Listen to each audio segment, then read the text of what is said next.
title of the exhibition comes from a term from the Middle Ages, the devil in music. And it's a term that was just used to describe an interval, two notes, or the relationship between two notes. And the popular imagination, and especially the church, found this relationship, this dissonance between these two notes, so disagreeable that it was banned in all music. It's to a certain extent about the way an abstract thing, like two notes or an abstract form, can be invested with all of our superstitions and subjectivities. The piece, which is called Diabolus in Musica, it is a physical architectural expression of the two notes, but it also forces your body into a relationship with the architecture. What seem to be drawings all around the wall. It's like a frieze with various objects interrelated, guns, skulls. It's not all violent, there's also the music tuning forks, coloured pencils.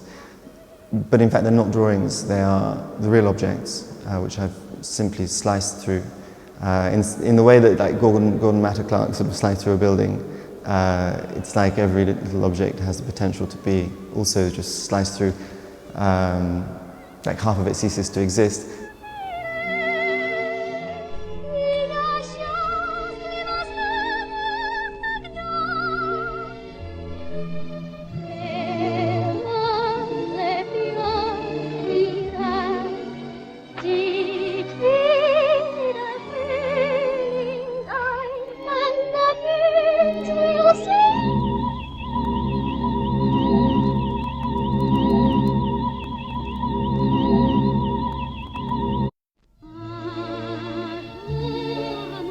The projection that we're looking at here is an animation that I made with 550 kids from the south of France. I cut every image separately, if you like, from the sequence. Each image I gave to a separate child with the instructions.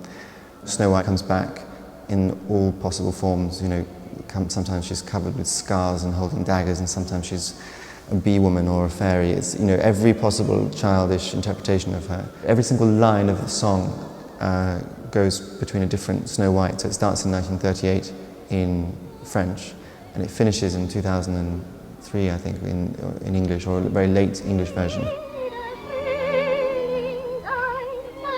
It's not really about making the object that you envisage. It's about having a reason.